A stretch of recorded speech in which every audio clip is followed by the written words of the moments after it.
அனைவருக்கும் மாலை வணக்கம். 1990களில் ஒரு முறை சாரிஜி மகராஜோட உட்கார்ந்து எல்லாரும் பேசிகிட்டு இருக்கும்போது ஒரு சுவாரஸ்யமான ஒரு விஷயத்தை சொன்னார்.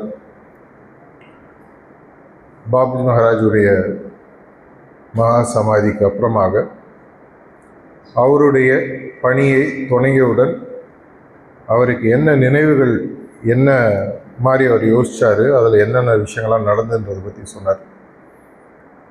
அதில் ஒரு முக்கியமான சொன்ன விஷயம் என்னென்னா, I thought I had made it, முடிஞ்சாச்சு வந்தாச்சு அப்படியே போக வேண்டியதான் அப்படின்னு நினச்சி தான் என்னோடய வேலையை ஆரம்பித்தேன். ஆனால் அதுக்கப்புறம் தான் தெரிஞ்சது இந்த மனுஷன் என்னை எதில் கொண்டு இழுத்து விட்டுருக்காருன்னு. ஒவ்வொரு நாளும் புது புது சவால்கள், ஒவ்வொரு நாளும் புது புது சிச்சுவேஷன்ஸ். ஆனால் இதில் ஒரு சில்வர் லைனிங் அப்படின்னு அவர் என்ன சொன்னார்னா, ஒவ்வொரு முறை நான் பாபுஜி மகராஜ் எனக்கு கொடுக்கக்கூடிய புது புது சவால்களையும் மிஷனின் அடுத்த லெவலில் எடுத்துன்னு போக வேண்டியது, அன்றாட தினசரி அட்மினிஸ்ட்ரேட்டிவ் இஷ்யூஸ், மிஷன் எக்ஸ்பேன்ஷன், சார்ஜி மகராஜ் எந்த அளவுக்கு உலகளாவி நம்ம மிஷனை கொண்டு போனார்ன்றது எல்லாருக்கும் தெரியும். இதை செய்யும்போது எனக்கு புரிந்த ஒரு விஷயம்னு அவர் சொன்னது என்னென்னா, மாஸ்டரோட பணியை அடிஷ்னலாக செய்ய செய்ய செய்ய முதல்ல மலப்பாக இருக்கும். ஆனால் அதுக்கு தேவையான என்னென்ன சப்போர்ட் வேணும், என்னென்ன நாலேஜ் வேணும், அதுக்கு தேவையான என்ன திறமைகள் வேணும், அதில் வரக்கூடிய தடைகளை எப்படி நிவர்த்தி செய்யணும், அதை மீறி வரும்போது எப்படி ஒரு ஆன்மீக சக்தி அதை நம்ம வழிகாட்டுதுன்றது எனக்கு ஒவ்வொரு நாளும் புரிய ஆரம்பிச்சுது. இன்னும் புரிஞ்சிட்டே இருக்குது அப்படின்னு சொன்னார். அஃப்கோர்ஸ் அது அவருடைய ஹியூமிலிட்டியை காட்டுது. இப்போ நம்ம காலத்திலே பார்த்தீங்கன்னா, நான் 10th 12th படிக்கும்போது எங்களுக்கு இருந்த சிலபஸ் ஒரு 20 வருஷத்துக்கு முன்னாடி போஸ்ட் கிராஜுவேஷன் இருந்த சிலபஸ் எங்களுக்கு இருந்தது. நாங்கள் ஏதோ பெருசாக சாதிச்சிட்டோம், நிறையா படிக்கணும்னு நினைக்கும்போது அடுத்த ஜென்ரேஷன் பார்த்தீங்கன்னா அது 6ஆம் கிளாஸ் 7ஆம் கிளாஸ்லேயே வர ஆரம்பிச்சிச்சு. அதனால் மாணவர்கள் தோண்டு போகிறாங்களா இல்லை, அதற்கு ஏற்றாற்போல் அவங்க மாற்றி அமைச்சுக்கிறாங்க. நம்மளுடைய அபியாசியான வாழ்க்கையை நீங்கள் எந்த வருஷம் எப்போ ஆரம்பிச்சிங்களோ, நீங்கள் ஆரம்பித்த காலகட்டத்தில் உங்களுக்கு இது ஒரு சுலபமான பயிற்சியாக முதல்ல உங்களுக்கு கொடுக்கப்பட்டிருக்கும். காத்தால் ஒரு 10-15 நிமிஷம் தியானம் பண்ணுங்க, சாயங்காலம் ஒரு 5-10 நிமிஷம் சுத்திகரிப்பு பண்ணிங்க, படுக்கும்போது பிரார்த்தனை பண்ணுங்க, அவ்வளோதான். இப்படி தான் சொல்லி உள்ளே வரோம். இது ப்ரீகேஜி எல்கேஜி ஃபஸ்ட் ஸ்டாண்டர்டில் ஆல்ஃபபெட் சொல்லி தர மாதிரி. அது போனோன்னா அடுத்த லெவல். இப்போ நீங்கள் ஒரு குயிக்காக ஒரு கால்குலேஷன் பண்ணி பார்த்தீங்கன்னா, ஒரு தீவிரமான இன்டென்ஸ் அபியாசியாக நீங்கள் இருக்கணும்னா உங்களுக்கு ஒரு நாளைக்கு 2.5 மணி நேரம் வரும். வாலண்டியர் ஒர்க் பண்ணாமல் கால்குலேட் பண்ணி பாருங்கள். தியானம் மட்டும் 1 மணி நேரம், இது இல்லாமல் சுத்திகரிப்பு, 9 மணி உலகளாவிய பிரார்த்தனை, அதுக்கப்புறம் பாயிண்ட்டு மெடிடேஷன், யூனிவர்சல் ப்ரேயருக்கும் படுக்கிறதுக்கு முன்னாடி, அதுக்கப்புறம் 10th மேக்ஸிம் அப்புறம் பெட் டைம் ப்ரேயர். இது இல்லாமல் தாஜி சில வருடங்களுக்கு முன்னால் 4 சஜஷன் 3 இன்டென்ஷன், ஒவ்வொரு மணியையும் ஒரு 5 நிமிஷம் இந்த வைப்ரேஷனை உள்ளே வாங்கி ஏதோ ஒரு சஜஷனையோ ஏதோ ஒரு இன்டென்ஷனையோ அதிர்வலைகளாக சுற்றி பரப்பணும். ஸோ முழித்திருக்கும் நேரத்தில் 1 மணிக்கு 5 நிமிஷம் வச்சு நீங்கள் ஒரு 12-16 மணி நேரம் முழிச்சிட்டிங்கன்னா அதுவே ஒரு 90 நிமிஷம் ஆச்சு. இது இல்லாமல் லிட்ரேச்சர் படிக்கணும். எப்படி கூட்டி கழிச்சு பார்த்தீங்கன்னா கிட்டத்தட்ட 2.5-3 மணி நேரம் ஈஸியாக வரும். ஆனால் முதல்ல எதற்காக உள்ளே வந்தோம்னு பார்த்தீங்கன்னா 1/2 மணி நேரம் போகும். இதுலேயே அடுத்த லெவலில் நீங்கள் ஒரு வாலண்டியர் பண்ணி ஆரம்பிக்கிறீங்க. உங்களால் ஏதோ முடிஞ்சதை செய்யணும்னு ஆசைப்பட்றீங்க. அது ஒரு சின்ன உடலளவு பணியாக இருக்கலாம், ஒரு கிச்சன்லேயோ இல்லை ஒரு பண்டார டைமில் செலிப்ரேஷன் டைமோ, இல்லை வேறு ஏதாவது கட்டமைப்பு சார்ந்த விஷயங்கள், ஏதாவது ஒரு இடத்துல கன்ஸ்ட்ரக்ஷன் ஏரியா, இப்போ ஷாஜான்பூரில் நடக்குது, நிறைய பேர் போகிறாங்க. இல்லை கனெக்ட் இனிஷியேட்டிவ்ஸ்லாம் நான் கூட போய் ஏதாவது நடத்துகிறேன் அப்படின்னா அதுக்கு இன்னும் 1.5-2 மணி நேரம். இதை தாண்டி எப்போ உங்களுக்கு உங்கள் மனதில் ஒரு மாஸ்டரோட பணியை இன்னும் டீப்பாக செய்யணுன்ற ஒரு ஆசை வந்து ஒரு ப்ரிசெப்டர் பணின்னு சொல்லி எடுத்தீங்கன்னா இன்னும் கொஞ்சம் எக்ஸ்ட்ரா ஆகும். அதற்கு அடுத்தது இதையும் மீறி இன்னும் கொஞ்சம் செய்யணும், ஃபங்க்ஷனரி பணி. இப்படி பார்க்கும்போது லிட்ரலாக பார்த்தீங்கன்னா ஒரு 6-7 மணி நேரம் சர்வ சாதாரணமாக ஒரு இன்டென்ஸ் அபியாசி, ஒரு நல்ல ஒரு ப்ரிசெப்டரான பணி, ஒரு ஃபங்க்ஷனரி பணி செய்யணும் மினிமம் தேவைப்படும். இதையும் மீறி செய்கிறவங்க இருக்காங்க. இதனால் என்ன ஆகும்னா சாரஜி மகாராஜ் சொன்ன மாதிரி இதில் இறங்கி நீங்கள் செய்ய ஆரம்பிக்கும் பொழுது அதற்கு தேவையான எல்லா சப்போர்ட் சிஸ்டமும் ஆட்டோமேட்டிக்காக ஆக்டிவேட் ஆகும். நமக்கு தெரிஞ்சோ தெரியாமலேயோ எப்படி ஒரு ஸ்டூடெண்ட் வந்து படிக்காரங்க 1ஆம் கிளாஸில் கம்மியாக இருக்கும் சிலபஸ், அதோடு நிறுத்திடலாம், படிக்கணுன்ற அவசியம் இல்லை. 2ஆம் கிளாஸ் போகும்போது இன்னும் கொஞ்சம் சிலபஸ் ஏறும், 3ல் இன்னும் சிலபஸ் ஏறும். நிறைய லாங்குவேஜஸ் படிக்கணும், மல்டிபிள் ஸ்கில்ஸில் டைம் ஸ்பெண்ட் பண்ணணும். இதில் 2 விதமாக பார்க்கலாம். ஒன்று, ஐயோ என்னால் முடியாது, இவ்வளோ கஷ்டமாக. 2வது, இல்லை இறங்கி பார்க்கும்பொழுது, இதை தான் சாரஜி மகாராஜ் சொன்னார், உள்ளே இறங்கி செய்ய ஆரம்பிக்கும் பொழுது நம்மளுடைய திறமைகளானது இன்னும் பல மடங்கு பெரிய லெவலில் வளர ஆரம்பிக்கிறது. இது ஒரு பிஹேவியரல் சயின்ஸ்ன்னு சொல்ல உளவியல் ரீதியாக ஒரு டேட்டா பாயிண்ட் சொல்லணும்னா கிட்டத்தட்ட 97-98% மக்கள் உலகத்தில் இருக்கிறவங்க தங்களுடைய மொத்த திறமைகளில் ஒரு 3-4% கூட யூஸ் பண்ணுறதே இல்லை.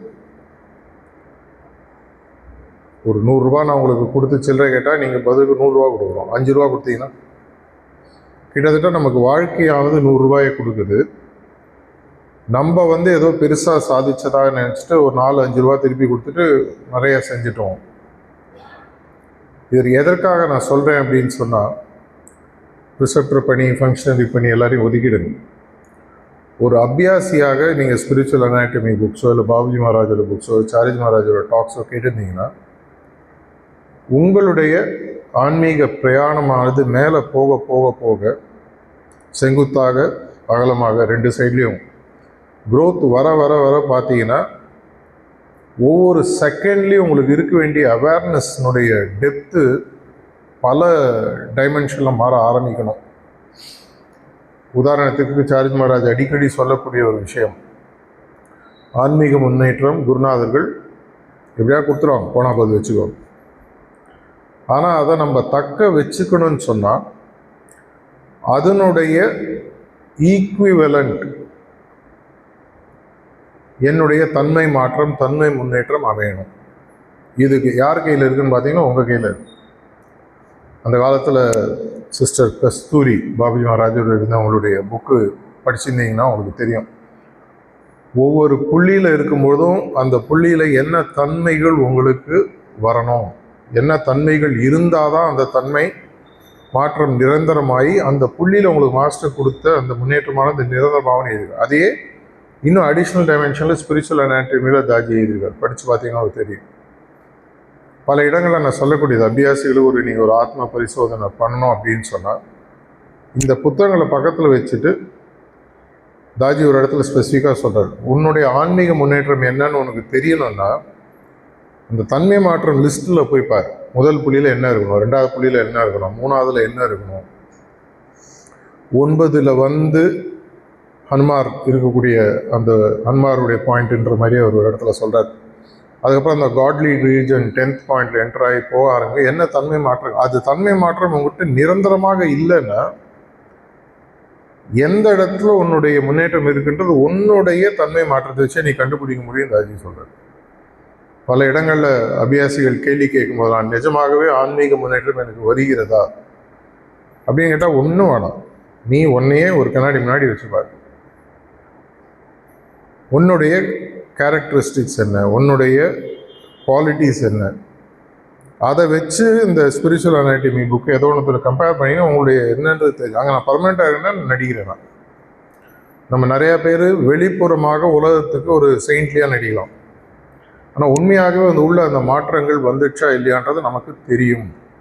ஆனால் இதை செய்யணும்னு சொன்னால் உங்களுக்கு முதலாக நீங்கள் இந்த ஆன்மீக பிரயாணத்தை சஹஜ் மார்க்கம் ஹார்ட்ஃபுல்னஸில் எப்போ ஆரம்பிப்பீங்களோ அதுக்கப்புறம் அதோட டெப்த்து மாற ஆரம்பிக்கும். இதற்கு நம்ம தயாராக இல்லைன்னு சொன்னால் அந்த உண்மையான ஆன்மீக முன்னேற்றம் கிடைக்க போகுது. இது ஒரு அபியாசியினுடைய ஒரு நார்மல் ஆன்மீக பிரயாணத்தை பற்றி நான் பேசுகிறேன். இதே நீங்கள் ஒரு ப்ரிசெப்டராக இருங்க, இல்லை அடிஷ்னலாக ஒரு ஃபங்க்ஷனரின்ற ரோல் எடுத்தீங்கன்னா வேறு ஏதாவது ஒரு வாலண்டியர் பணி எடுக்கிறீங்க. இதில் 2 விதமான இருக்குது. ஒன்று, யாரோ கம்பல் பண்ணி நான் உள்ளே வருது முதல்ல. அப்போ கூட இதில் கம்பல்ஷன்ற வார்த்தை முக்கியமாக ப்ரிசெப்டர் பணிக்கோ ஃபங்க்ஷனரி பணிக்கோ நம்ம மிஷனில் கிடையாது. நான் பல இடங்களில் இதை நான் சொல்லியிருக்கேன். ஒருவேளை யாரோ உங்களை நாமினேட் பண்ணி நீங்கள் ப்ரிசெப்டர் கேண்டிடேட் உள்ளே வந்தால் கூட ஃபைனலாக நீங்கள் சிட்டிங் போய் உட்கார வேண்டி உங்கள் கையில் தான் இருக்குது. இல்லைங்க முடியாது. அதுவும் இப்போ இருக்கிற ப்ரிப்பரேஷன் எந்த அளவுக்கு டஃப் ஆகிடுதுன்னா, இப்போ SNP4 1 வருஷம் தள்ளி வச்சுட்டார். கம்யூனிகேஷன்லாம் பார்த்துருப்பீங்க. ஏன்னா இவங்க உள்ளே இறங்கி இன்டெப்த்தாக இறங்கி வரட்டும், மற்றவர்கள் மனதளவில் தயாராகட்டும். ஒரு 6-7 மாதம் ஒரு ப்ரிசெப்டர் பணி செய்வதற்கு முன்னால் என்னென்னலாம் செய்யணுமோ அதெல்லாம் செஞ்சு பழகுங்கன்னு சொல்லி SNP4 2027 வரைக்கும் தள்ளி வச்சுருக்காரு. அப்போ உள்ளே வரும்போது நமக்கு நல்லாவே தெரியும். சார்ஜி மகாராஜ் அடிக்கடி சொல்லக்கூடிய ஒரு வார்த்தை ஆங்கிலத்தில் சொல்லுவார், you new what you are signing in to அப்படின்னு. நீ எதற்காக உள்ளே வரணும்னு உனக்கு தெரியும், தெரியாமலாம் வரல. ஆனால் தெரிஞ்சோ தெரியாமலையோ உள்ளே வந்ததுக்கு அப்புறமாக நம்ம அதுக்கு ஏற்ற உள் மாற்றத்தை நம்ம கொண்டு வர்றது இல்லை. மீண்டும் மீண்டும் சொல்கிற மாதிரி ப்ரிசெப்டர்ன்ற பணி இல்லை ஃபங்க்ஷனரின்ற பணி எப்பொழுது வேண்டுமானாலும் இது நீங்கள் செய்யக்கூடாது. இருந்தாலும் இந்த ஆப்ஷன் உங்களுக்கு இருக்குது. என்னால் செய்ய முடியலை, என்னுடைய மனதுக்கு திருப்தி இல்லை, இன்னும் நான் நல்லா பண்ணணும். நான் ஒரு 1 இயர் பிரேக் எடுத்துக்கிறேன், 2 இயர் பிரேக் எடுத்துக்கிறேன். ப்ராக்டிஸ் நான் திரும்பி இறங்குறேன். திரும்பி நான் உள்ள முழுமையாக புரிந்து கொண்டு மீண்டும் வருகிறேன். சில நேரத்தில் என்ன ஆகுன்னா, கணத்தில் தள்ளி விட்ட மாதிரி எப்படியோ நம்ம உள்ளே வந்துடும். அப்புறம் ஒரு 6 மாதம் 1 வருஷம் 2 வருஷம் கழிச்சு பார்த்தா மூச்சு திணறும். குடும்பம் சார்ந்த சில இஷ்யூஸ் இருக்கும், இல்லை நம்ம லௌகீக வாழ்க்கை சார்ந்த இஷ்யூஸ் இருக்கும். இதில் நமக்கு தாக்கு பிடிக்க முடியாது. அந்த நேரத்தில் எந்த விதமான கம்பல்ஷனும் இருக்கோன்னா, தாஜி அடிக்கடி அவருடைய செக்ரட்டரியாக இருக்கிறதுனால கம்யூனிகேஷன் பார்க்கறதுனால எனக்கு தெரியும். பல இடங்கள் சொல்கிறார், ஒன்றை வருத்திட்டு கம்பல் பண்ணிவிட்டு மாஸ்டர் பணியை செய்யணுன்ற அவசியம் இல்லை. ஆனால் இன்னொரு இடத்துலையும் சொல்கிறார். ரீசெண்டாக நான் அவரோட இருக்கும்போது ஒரு ப்ரைவேட் கான்வர்சேஷனில் சொன்ன விஷயம், பல இடங்களில் ப்ரிசெப்டர் மீட்டிங் கூட இதை பற்றி நான் ஷேர் பண்ணியிருக்கேன். உலகத்திலே ஒரு பெஸ்ட்டு 10 ப்ரிசெப்டர்ஸ்ன்னு மாஸ்டர் லிஸ்ட்டு போட்டால் உன் பேர் அதில் இருக்குமா? யோசிச்சு பாரு. இருக்கணுன்ற அவசியம் இல்லை. இப்போ கிளாஸில் ஒரு 100 ஸ்டூடெண்ட் இருக்காங்கன்னா ஃபஸ்ட்டு ரேங்க் வாங்கணுன்ற அவசியம் இல்லை. ஆனால் வாங்கணும்னு ஆசைப்படும். அந்த 10 பேரில் உன் பேர் இருக்குமா? அப்படி இருக்கணும்னு நீ நினச்சினா நீ என்ன பண்ணணும்? அதை நீ முடிவு பண்ணி. இல்லைங்க வேணாம், நான் பேங்க் பெஞ்சராகவே இருக்கேன், கடைசி பெஞ்சு சுகமே தனி, ஸ்கூல் காலேஜ் படித்தவங்களாம் இல்லை அப்படியே இருக்குது, அது பரவாயில்ல. ஆனால் இதில் நீங்கள் செய்யும் பொழுது என்னுடைய பர்சனல் லைஃப்பில் நான் பார்த்தது, தெரிஞ்சோ தெரியாமலேயோ என்னுடைய மெட்டீரியல் லைஃப்பில் இதனோட இம்பேக்ட் பாசிட்டிவாக இருக்காது. பணம் சார்ந்த விஷயம் பற்றி நான் மட்டும் சொல்லலை.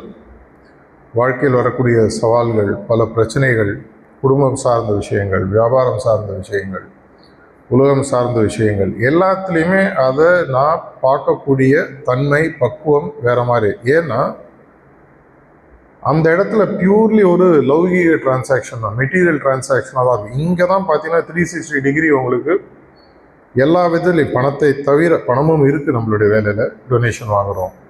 உதாரணத்துக்கு இந்த ஷாஜஹான்பூர் மாஸ்டர் போன ஞாயிற்றுக்கிழமை காத்தால் பேசினார். அவர் அதில் தெளிவாக ஒன்று சொன்னார், 30 கோடி ரூபாய் எனக்கு மொத்தமாக இந்த ப்ராஜெக்ட்டுக்கு ஆகுது. நீங்களாம் கான்ட்ரிபியூட் பண்ண முடிஞ்சால் பண்ணுங்கள், பண்ண முடியலன்னா பிரார்த்தனையாவது பண்ணுங்கள். ஆனால் பண்ண முடிஞ்ச வெறும் பிரார்த்தனை பண்ணக்கூடாது. நம்மளுக்கு எல்லாமே பார்த்தீங்கன்னா அது ஒரு விஷயத்தில் ஒன்று வசதியாக இருக்கும். மாஸ்டரே சொல்லிட்டாரு, பிரார்த்தனை டெய்லி 1/2 மணி நேரம் பிரார்த்தனை பண்ணுறேன். ஏன்னா இதில் நமக்கு பல விதமாக அவருடைய பணியில் பார்ட்டிசிபேட் பண்ண முடியும். அப்படின்னா நான் மிஷனில் பணம் கலெக்ஷன் டொனேஷனுக்காக தான் நான் வந்திருக்கேன். ஒரு மிஷன், ஒரு கட்டமைப்பு வரும்பொழுது இந்த மாதிரி விஷயங்கள் இருக்க தான் இருக்கும். ஆனால் எந்த விதமான யாருக்கும் எந்த விதமான ஒரு கட்டாயமும் கிடையாது. இல்லை எந்த அளவுக்கு நம்ம தமிழ்நாட்டில் ஒரு நல்ல ஒரு பாசிட்டிவ் சைட்னா, எதை நம்ம ஒரு டொனேஷனாக தமிழ்நாடு ஃபுல்லாக கலெக்ட் பண்ணி கொடுக்கணும்னு நினச்சோமோ அந்த அளவுக்கு நல்லாவே வந்துட்டு பல பேர் அவர்களுடைய இதயமும் அவங்களோட பர்ஸும் நல்லாவே ஓப்பன் ஆகுது. பல பேர் செய்கிறாங்க. சில பேர் என்ன பண்ணுறாங்க, என்னால் முடியாது, ஆனால் கொடுப்பதற்கு இன்னும் அபியாசிகள் ஆகாத பல பேர் வெளியில் இருக்காங்க. உதாரணத்துக்கு கோயம்புத்தூரே எடுத்திங்கன்னா பல பெரிய பணக்காரர்கள், ஃபிலாந்த்ரபிஸ்ட்னு சொல்லுவாங்க, கொடை வள்ளல்கள், அவங்கள போய் கேட்கலாம். எவ்வளோ பேர் கோயில் கட்டுறதுக்கோ சர்ச்சு கட்டுறதுக்கோ மசூதி கட்டுறதுக்கோலாம் மனம் கொடுக்குறாங்க. அவங்கள பொறுத்த வரைக்கும் இது ஒரு நல்ல காரியம். நம்ம பல நேரங்களில் வந்து யார் கொடுக்க மாட்டாங்கன்னு நம்மளே முடிவு பண்ணிடும். அவரெலாம் கொடுக்க மாட்டார், அவரெல்லாம் கேட்கக்கூடாது. இதற்காக நீங்கள் ஒருத்தர் ஒரு டோராக போயிட்டு கோல் காலிங் பண்ணி கேட்குறது இல்லை. அதற்கு ஏற்ற ஒரு இடம் அமையும். உங்கள் மைண்டில் ஒரு உதாரணத்துக்கு ஒரு கோயம்புத்தூரில் ஒரு 100 பேர் லிஸ்ட்டு போட்டு வச்சிங்கன்னா அந்த லிஸ்ட்டை மானசீகமாக மாஸ்டர்கிட்ட சப்மிட் பண்ணு. இவங்களால் கொடுக்க முடியும்னு நான் நினைக்கிறேன். இது கோயம்புத்தூர் நான் சொன்னாலும் இந்த டாக்கை நாளைக்கு எங்கே யார் கேட்டாலும் சுலபமான விஷயம். சென்னையோ மதுரையோ திருச்சியோ, உங்கள் ஊரில் ஒரு 50-100 பெரிய மனிதர்கள்னால் செல்வந்தர்கள் இருப்பாங்க. அவங்க பேர் லிஸ்ட்டை எழுதிட்டு அந்த லிஸ்ட்டை மானசீகமாக மாஸ்டர்கிட்ட போட்டுட்டு தினசரி உங்களுடைய பெட் டைம் ப்ரேயர்லையோ இல்லை யூனிவர்சல் ப்ரேயர்லையோ அவங்களை இன்க்ளூட் பண்ணி, இல்லை சஜஷன்ஸ் இருக்குது, 3 இன்டென்ஷன்ஸ் இருக்குது, எல்லோரும் ஆன்மீகத்தை நோக்கி வருகிறார்கள் ஒரு சஜஷன் இருக்கு இல்லையா, அதே மாதிரி இவர்கள் மாஸ்டருடைய கருணையை பெறுவதற்காக நம்மளுடைய சிஸ்டமை நோக்கியோ இல்லை வேறு ஏதாவது விதத்தில் ஒரு கைங்கரியம் செய்வதற்கு இவர் வருகிறார்கள் எண்ணத்தை போட்டு இன்னைக்கு இல்லைனாலும் நாளைக்கு நடக்கும், 6 மாதம் கழிச்சு நடக்கும், 1 வருஷம் கழிச்சு நடக்கும். பல பேர் அது மாதிரி வந்ததை நான் கண்கூடாக பார்த்துருக்கேன். இது எதற்காக சொல்கிறேன்னா, நம்ம பல நேரங்களில் நம்ம ரொம்ப குறைவாக மதிப்பிட்டு என்னால் என்ன செய்ய முடியும், நான் எனக்கு ஒரு பென்ஷனில் வாழறேன், இல்லை எனக்கு ரொம்ப கம்மியான சம்பளம், ஒரு சொந்த வீடு கிடையாது, ஒரு வாடகை வீடு, நம்மளை ரொம்ப குறைவாக எடை போட்டு குறைவாக மதிப்பிட்டு அந்த பணியை செய்யணுன்ற ஒரு பற்றுறுதி இல்லாமல் இருக்கும். எஃபர்ட் என்னோடது. பல இடங்களில் நான் சொல்கிறது, நோக்கம், குறிக்கோள், செயல், இது 3 என் கையில் இருக்குது. சரியான நோக்கம் குருநாதருடைய பணியோ, இல்லை என்னுடைய ஆன்மீக முன்னேற்றத்திற்கு அதுக்கு தேவையான வேலையோ, இல்லை என்னுடைய ப்ரிசெப்டர் பணியோ, என்னுடைய ஃபங்க்ஷனரி பணியோ இருப்பதற்குள் ஒரு சிறந்த முறையில் செய்ய வேண்டியன்ற நோக்கம் வேறு யாராலையும் அமைக்க முடியாது, நீங்கள் அமைச்சிக்கலாம்.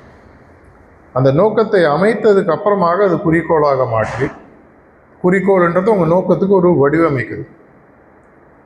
மாஸ்டருக்கு நான் ஏதாவது பெருசாக பண்ணணும், அது ஒரு நோக்கம். அந்த குறிக்கோள்ன்றது ஒரு 10 பேர் மிஷனில் சேர்க்கறதா இருக்கலாம், இல்லை ஒரு 50,000 1 லட்சம் டொனேஷனாக இருக்கலாம், இல்லை இந்த 21 டிசம்பர் ஈவெண்ட்டுக்கு நான் ஒரு 200 பேரையாக சேர்க்குறேன். நான் பல இடங்களில் சொல்கிறது உண்டு. இந்த 21 டிசம்பருக்கு முக்கியமாக மாஸ்டர் இன்னைக்கு லைவில் பேசும்போது என்ன சொன்னால், ஒரு 2 மில்லியன் 20 லட்சம் பேராவது சைமல்டேனியஸாக, நீங்கள் எந்த நம்பிக்கை எந்த மார்க்கம்ன்றது முக்கியம் இல்லை, எல்லோரும் சேர்ந்து உலக அமைதிக்காக இன்னைக்கு 21 டிசம்பர் ஞாயிற்றுக்கிழமை நைட் 8லேருந்து 8:30 ப்ரோக்ராம் லைவாக யூடியூப்பில் நடக்கும். இது ஒரு உலக சாதனையாக பார்க்காமல் உலகத்தில் இருக்கிறவங்க அத்தனை பேருக்கும் இந்த மாதிரி ஒரு பயிற்சியின் மூலமாக அனைவருடைய மனதிலும் உலகத்தில் individual peace leads to global பீஸ்ன்னு சொல்கிறார். ஆக்டிவாக இன்னைக்கு தமிழ்நாட்டில் ஒரு 25,000-30,000 அபியாசிகள் இருக்காங்க. ஆக்டிவாக உள்ளே வந்து ஐடி கார்டு வாங்கி நீ ப்ராக்டிஸ் பண்ணாதவங்க இன்னும் 1.5-2 லட்சம் பேர் இருக்காங்க. இதில் என்னால் ஒவ்வொரு அபியாசியும் ஒரு 100 பேர், நான் பிறந்து வளர்ந்ததுலேருந்து இன்று வரைக்கும் எனக்கு அட்லீஸ்ட் ஒரு 100-200 பேர் தெரியும்.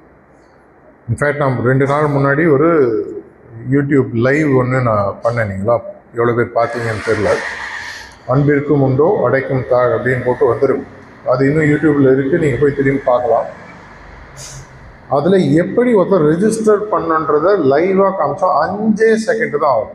என்னுடைய பேர், மொபைல் நம்பர், இவ்வளோ தான் கொடுக்கும். அக்செப்ட்னு ஒரு பாக்ஸ் இருக்கும், கொடுத்துட்டிங்கன்னா உடனடியாக நீங்கள் பதிவாக. இது மாதிரி உங்களுக்கு தெரிஞ்சவங்க ஒரு 100 பேரை பதிவு வைக்கிறதுக்கு எவ்வளோ நேரம் ஆகும்? அவங்க வீட்டை விட்டு வெளியில் போகணும், அவங்க எதுவுமே செய்யணும், வெறும் ரெஜிஸ்டர் பண்ணோம். அந்த 8லேருந்து 8:30 அவங்க லாகின் பண்ணி ப்ரிஃபரபிளி மொபைல் டேட்டாலாம் லாகின் பண்ணோம். அதுக்கு சில டெக்னிக்கல் ரீசன்ஸ் நான் ஏற்கனவே சொல்லியிருக்கேன். ஒய்ஃபைல 10 பேர் லாகின் பண்ணிங்கன்னா யூடியூப்பை பொறுத்த வரைக்கும் ஒரு பதிவாக தான் எடுத்துக்கும்.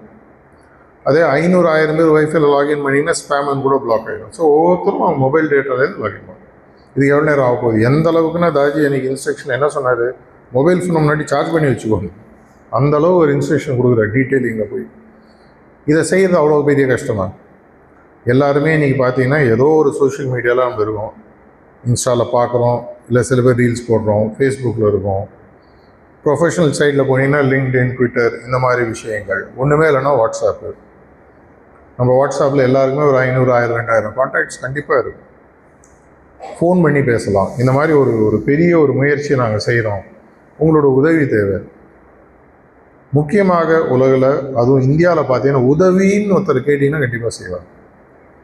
அது ஆனால் என்னுடைய தலை கொஞ்சம் குனிஞ்சு அந்த ஹியூமனிட்டியோட உதவின்னு கேட்கணும். எனக்கு ஒரு உதவி வேணும். கோயில் வாசல் நம்ம வரும்போது பார்த்துருக்கோம், அந்த உதவின்றவங்க அது ஏன் தரையில் கீழே உட்காரான்னு சைக்காலஜி பார்த்தீங்கன்னா, ஒருத்தர் மேலேருந்து ஒருத்தர் கீழே கேட்டாலும் கொடுக்கணுன்ற எண்ணம் வரும். அதனால தான் பிச்சைக்காரன் தரையில் உட்காரான்னு சொல்லுவாங்க. நான் ஒருத்தட்ட ஐயா எனக்கு ஒரு உதவி வேணும், இந்த உலகத்தில் ஒரு நிம்மதியை கொண்டு வரணுன்ற ஒரு பெரிய பிரயத்தனத்தில் நாங்கள் உள்ளே வந்திருக்கோம். இன்னும் டைம் இருக்குது. நம்ம இன்னைக்கு 3ஆம் தேதி தான் ஆகுது. இன்னும் 18 நாள் பாக்கி இருக்கு. ஒரு நாளைக்கு 5 பேர் நீங்கள் கான்டாக்ட் பண்ணி ரெஜிஸ்டர் பண்ண வச்சா போதும்.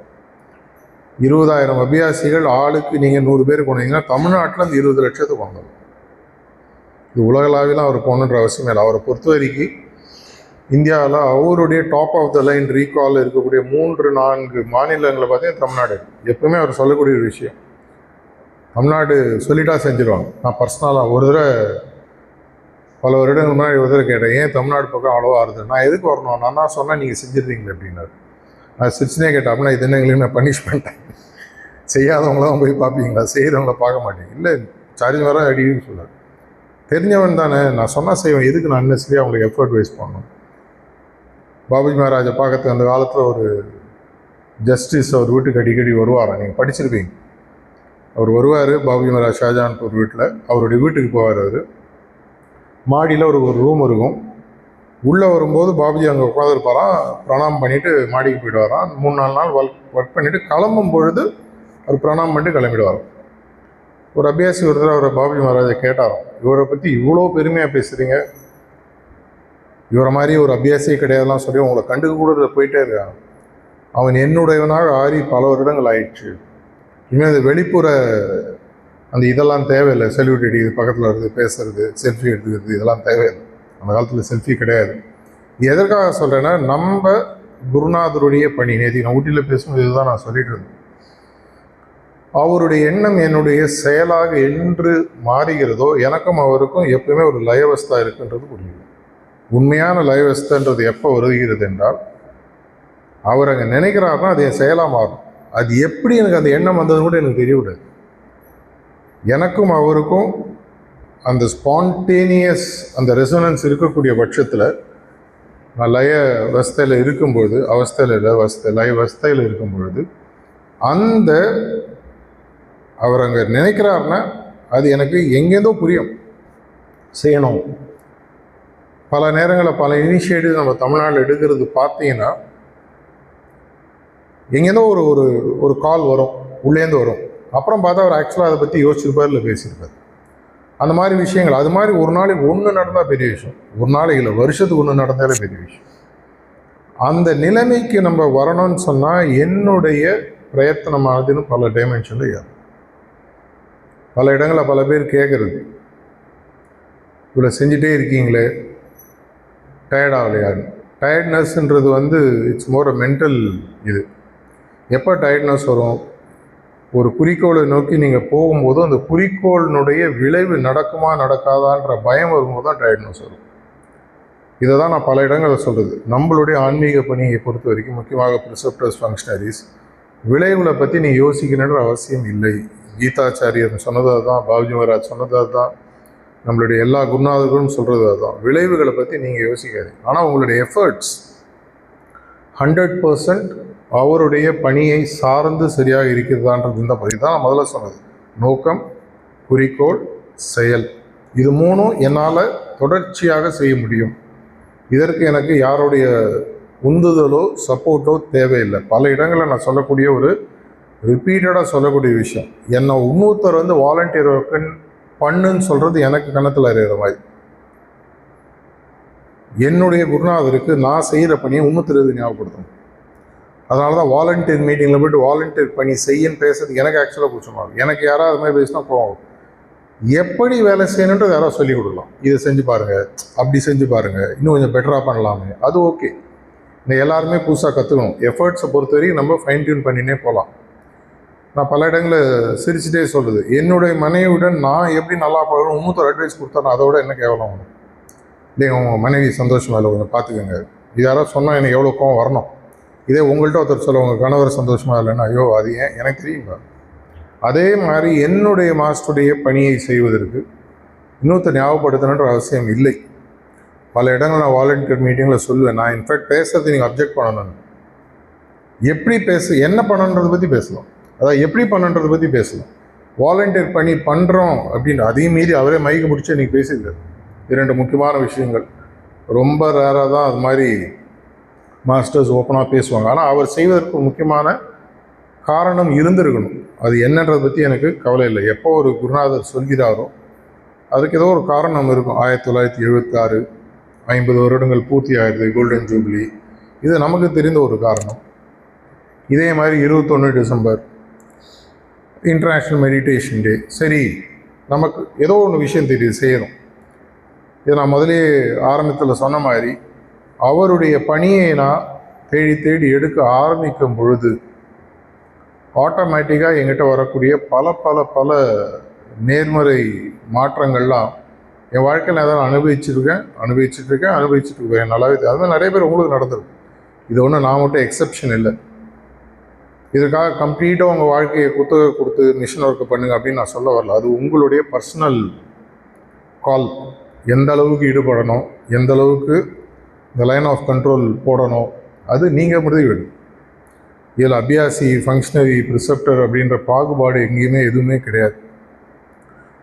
ராமர் பாலம் கட்டினபோது அணிலாக இருக்கலாம், சுக்ரீவனாக இருக்கலாம், அனுமாராக இருக்கலாம், ஜாம்பவானாக இருக்கலாம், இல்லை விபீஷ்ணாவும் இருக்கலாம்.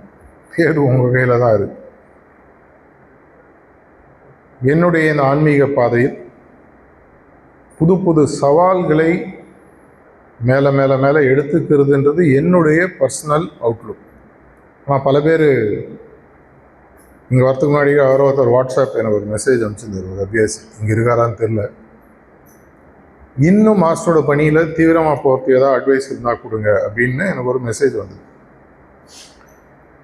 இது எதற்காக நான் அதோட லிங்க் பண்ணுறேன் அப்படின்னு சொன்னால், இது உங்களுக்கும் அவருக்கும் இருக்கக்கூடிய ஒரு இதயபூர்வ ஒரு கனெக்ஷன். நீங்கள் தான் முடிவு பண்ணணும். பல இடங்களில் கேட்கக்கூடிய ஒரு கேள்வி, அந்த கேள்விக்கான பதில் பல முறை சொன்னால் அதையும் சொல்லிட்டு நான் இப்போ நான் முடிச்சுக்கிறேன்.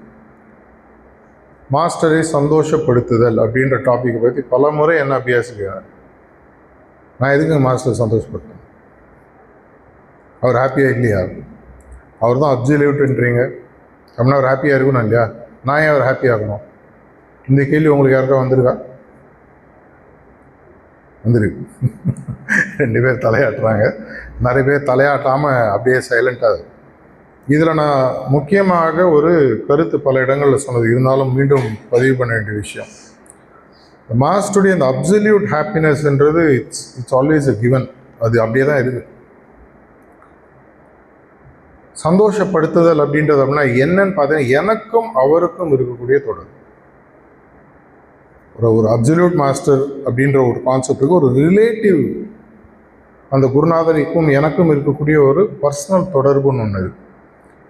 அவர் என்னை பார்க்கும் பொழுது என்னுடைய ஆன்மீக முன்னேற்றமும் என்னுடைய பணிகளும் அவருக்கு அந்த என்னுடைய ரிஃப்ளெக்ஷன் அவருக்கு சந்தோஷத்தை கொடுக்குதா? இதுதான் அந்த கேள்விக்கான பதில். நீங்கள் மாஸ்டர் ஹாப்பியாக வைக்காததும் ஒன்றுமே இல்லை. அவர் எப்பவுமே ஹாப்பியாக தான் இருக்கார். ஆனால் உங்களை பார்க்கும்போது பல இடங்களை நீங்கள் பார்த்துக்கலாம். ஒரு இன்கார்னேட் மாஸ்டரோட நீங்கள் பக்கத்தில் போகும்போது டக்குன்னு ஒருத்தரை பார்த்து நின்று பேசுவார், சிரிப்பார். அடுத்த ஆளை பார்க்க மாட்டார், முன்னாடி ஆளை பார்க்க மாட்டார். இது உங்கள் மேலே இருக்கக்கூடிய ஜட்ஜ்மெண்ட் இல்லை, உங்களுடைய ரிலேட்டிவ் ரிஃப்ளெக்ஷன் ஆஃப் ரிஃபைன்டு செல்ஃப்னு எடுத்துக்கலாம். நான் இன்னும் தூய்மைப்பட என்னை பார்க்கும்பொழுது அவருக்கு ஒரு ஆட்டோமேட்டிக்காக ஒரு குதூகலம் வரும். இது உங்களுக்கு புரிஞ்சதுனாலே அடுத்த முறை நீங்கள் மாஸ்டரை பார்க்கும்போது ஃபிசிக்கலாக அப்படின்னா எப்பயுமே நான் மாஸ்டர் பார்க்கலையா அப்படின்ற கேள்வி வரும். அது இன்னொரு டாபிக் இன்னொரு நாள் வச்சுக்கலாம். ஒரு ஹியூமன் லெவலில் நான் அவரை பார்க்கும் பொழுது வாயால் பேசணுன்ற அவசியம் இல்லை, நேராக போய் நின்று குட் மார்னிங் குட் ஈவினிங் அடிக்கணுன்ற அவசியம் இல்லை. அந்த ரெசனன்ஸ் எனக்கு அவருக்கும் தெரியும். ஒரு இடத்துல தாஜியோட ஒரு டாக்கில் சொல்லியிருக்காரு, அதோடு நான் முடிச்சுருக்கேன். ஒரு முறை ஒரு ஃபங்க்ஷனில் அவர் இருக்கார், 2006 7 2-3 நாள் அவரை பார்க்கல. அந்த 2-3 நாள் பார்க்காததுக்கப்புறம் போயிட்டு ஒரு 20 ரோ தள்ளி பின்னாடி உட்கார்றாரு. எங்கேயோ பார்த்த சார்ஜ் மேலே டக்குன்னு அவரை கண்ணோட கண் பார்த்து ஒரு செகண்ட் ஸ்மைல் பண்ணிட்டு திரும்பிடுவார். இதை பற்றி ஒரு இடத்துல எழுதியிருக்கு. எனக்கு அப்போ என்ன நடந்ததுன்றது எனக்கும் அவருக்கும் தான் தெரியும்.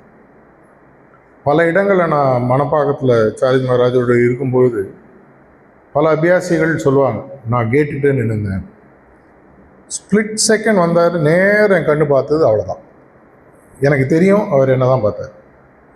ஏதோ ஒரு காரணம், ஏதோ ஒரு ரிஃப்ளெக்ஷன், ஏதோ ஒரு அவருக்கு என்னை பார்க்கணுன்ற ஒரு புல். இந்த சந்தோஷத்தை உங்களால் கொடுக்க முடிஞ்சதுன்னா மாஸ்டர் நீங்கள் ஹாப்பியாக வச்சுக்கிறீங்க.